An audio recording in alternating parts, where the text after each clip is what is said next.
huli nga ay hindi pa rin talaga magtatagumpay ang kasamaan kahit planadong-planado na nga ni Aldrin at ni Thea. Hindi pa rin nga silang nagtagumpay na mapaslang isa-isa ang pamilyang Torrecampo.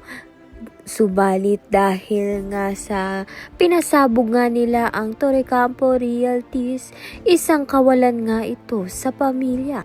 Para kay Thea ay hindi pa rin nga nagtagumpay ang mga Torrecampo dahil nga hindi siya nagawang ipakulong.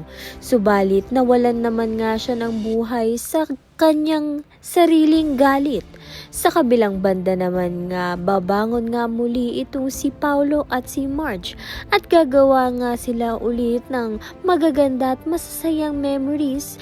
Kaya naman nga kasama na nga nila itong si Ashley na itinuring nga nilang tunay na nga nilang anak dahil nga sa nag-sacrifice ito si Ashley upang mabuhay nga ng normal.